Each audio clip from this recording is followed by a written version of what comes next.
Hello guys, welcome back to my YouTube channel again. आप सभी का स्वागत है मेरे यूट्यूब चैनल पे, दैट इज़ एस्पिरेंट जोन। आप सभी को मालूम है कि ऑब्जेक्टिव चल रही है और जैसे जैसे सीजीएल के खोटा का जो पोर्शन है, दैट मीन्स रीजनल लैंग्वेज है, उसका खोटा वाला जो पोर्शन है उसकी ऑब्जेक्टिव चल रही है। अगर आपने अभी तक पढ़ाई नहीं की है तो बिल्कुल जैसे जैसे सीजीएल मेरे चैनल पे खोटा करके आप प्लेलिस्ट सर्च कर सकते हैं और उस पर जा कर के देख सकते हैं और अपनी तैयारी पूरी कर सकते हैं। अदरवाइज़ अगर आपने तैयारी कर रखी है तो आप बिल्कुल अपने आप को, जिस तरीके से मैंने लिखा है कि check your preparation, that is अपने आप को ऑब्जेक्टिव्स के द्वारा आके कि आपको जो आपने जो पढ़ाई की है उसके अकॉर्डिंग आपके ऑब्जेक्टिव्स बन रहे हैं कि नहीं बन रहे हैं। चैनल पर नए होंगे तो बिल्कुल सब्सक्राइब जरूर कर लीजिएगा, क्योंकि मेरा चैनल जो है वो काफ़ी बेनिफिशियल होता है और काफ़ी अच्छी चीज़ों को लेकर के आता है कि जो जिस लोगों को जिसमें दिक्कत होती है वही चीज़ हम लोग लेकर के आते हैं। तो देखिए दोस्तों, जो नए हैं सब्सक्राइब कर लीजिएगा, अगर पुराने हैं तो आपको पता होगा।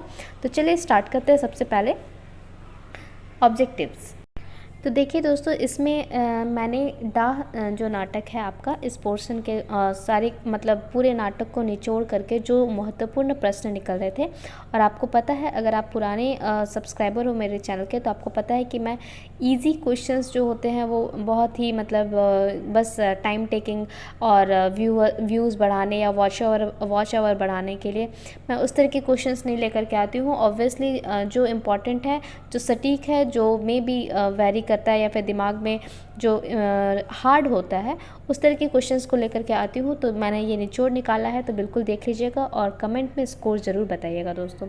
फर्स्ट ऑफ ऑल देखिए, जैसे कि लेखक का नाम पूछता है, तो ये भी एक नॉर्मल क्वेश्चन है। इसको मॉडरेट भी नहीं बोलेंगे, हार्ड भी नहीं बोलेंगे, ठीक है। तो नॉर्मल क्वेश्चन तो बिल्कुल पूछे ही जाएंगे। तो नाटक के लेखक कौन है? व्याकुल। देखिए, मैंने यहाँ उपनाम का यूज़ किया है, चित्रा यानी कि चित्तरंजन महतो, पढ़ाकू या सुकुमार। तो देखिए, डाह नाटक के जो लेखक है वो सुकुमार हो जाएगा, यानी कि 1 नंबर का डी नंबर ऑप्शन सही है। अगर आपको आता है तो बहुत अच्छी बात है, नहीं आता है तो आप बिल्कुल डाह जा कर के फिर से पढ़िए, रिवीजन कीजिए। अगर आपने एक बार भी नहीं पढ़ा है तो बिल्कुल समय बहुत कम है तो आप बिल्कुल पढ़ लीजिए। सेकेंड क्वेश्चन की ओर बढ़ते हैं दोस्तों। तो चलिए सेकेंड क्वेश्चन की ओर बढ़ते हैं। डाह नाटक में पुरुष पात्रों की संख्या कितनी है? तो डाह नाटक में तो क्या पुरुषों की पात्रों की संख्या 6 है, 8 है, 10 है या 4 है? तो देखिए दोस्तों, पुरुष के जो पात्रों की संख्या थी वो 8 है, तो इसका सही आंसर बी नंबर ऑप्शन हो जाएगा, 8 है। अगर आपको रिकॉल नहीं हो रहा है तो मैं थोड़ा रिकॉल कर देती हूँ। ये एक नाटक है जिसमें एक सरकारी पक्ष के वकील जो होते हैं और एक शेखर जो है पात्र का नाम है जिसके बड़े भाई विवेक है। तो ऐसा शेखर पे मतलब स्टोरी कुछ इस तरीके से है कि शेखर पे इस तरीके की इल्ज़ाम लगाए जाते हैं या वो फंस जाता है कि उसके बड़े भाई यानी कि विवेक की हत्या शेखर ने की है, ठीक है। तो जिसमें कुछ मैनेजर है और रेवती इंजीनियर वर्क्स के कुछ मालिक और मैनेजर्स के कुछ पात्र आपको मिलेंगे।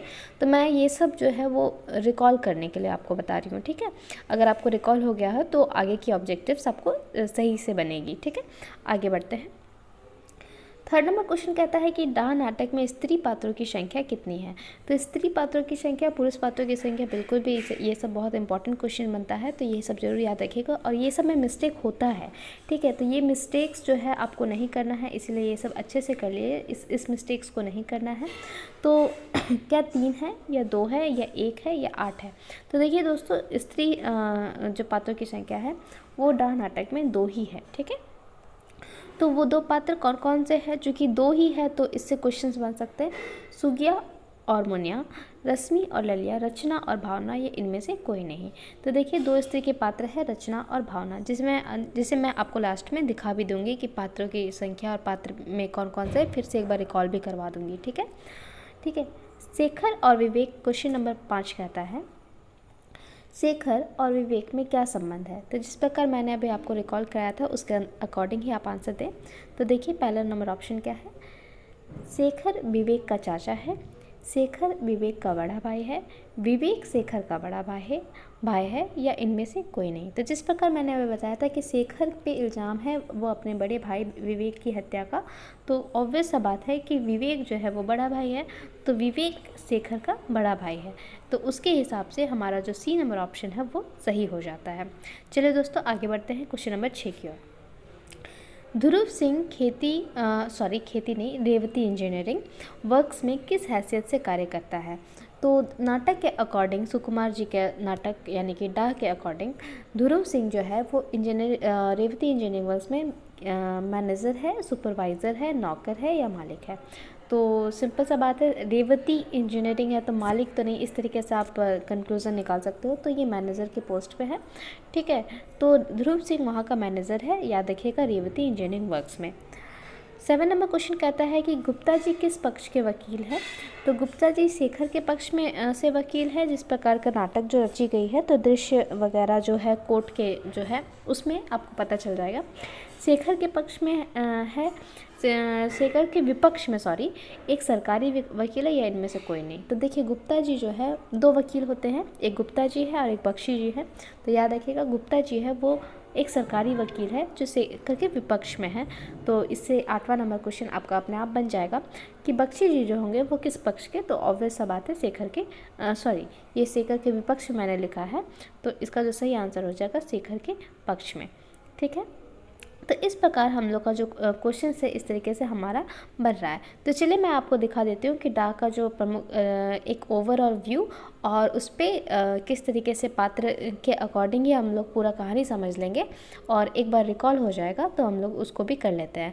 और अपना कमेंट में ज़रूर बताइएगा कि आपने कितना स्कोर ऑब्टेन किया है, ठीक है। तो चलिए दोस्तों इसी वीडियो पे हम लोग एक बार रिकॉल कर लेते हैं डाह का जो है। तो आप देख सकते हैं सुकुमार, ठीक है। और रिकॉलेशन पे हम लोग देखते हैं थोड़ा जैसे कि पात्र। तो विवेक शेखर के बड़ भाई यानी कि बड़ा भाई है। शेखर जो है वो विवेक का, ऑब्वियस सा बात है, विवेक अगर बड़ा है तो शेखर छोटा है, ठीक है। सेठ रेवती प्रसाद जो है वो रेवती इंजीनियरिंग वर्क्स का जो मीरा मालिक है। ध्रुव सिंह जो है वो, जैसे कि मैंने क्वेश्चन यहाँ से फ्रेम किया था कि रेवती इंजीनियरिंग वर्क्स में ध्रुव सिंह क्या है, तो मैनेजर है, तो मैनेजर को मैनेजर। विराट जो है एक तो चालबाज है। जग्गा जो है वो कारखाना का सुपरवाइज़र है, ठीक है। गुप्ता जी एक सरकारी वकील है, जिससे मैंने क्वेश्चन आपको अभी पूछा था। बख्शी जी जो है वो दोसर बटी के वकील है, मतलब उधर पार्टी के वकील है। देखिए दोस्तों आगे बढ़ते हैं। तरक संघी में जैसे कि और कौन कौन है, तो एक्स्ट्रा में जज है, पुलिस इंस्पेक्टर है, 2 सिपाही है, 1 खिचवैया है और अर्दली है। थोड़ बहुत नौकरियाहा मतलब लोग जो है जैसे बंटी, मुन्नी, किशन लाल और उसके मतलब संगी साथी एक मतलब और कोई मतलब और 3-4 लोग, ठीक है। इस तरीके से दिया हुआ है। अगर आपने पढ़ा है तो आपको रिकॉलेशन हो जाएगा। और जिसमें आपको जैसे कि मैंने पूछा था कि स्त्री पात्र में कौन कौन है, तो रचना और भावना है। तो इन दोनों में क्या है, तो रचना जो है वो विवेक की बहुरिया है, मतलब यानी कि पत्नी है, और भावना जो है वो विराट की है, ठीक है।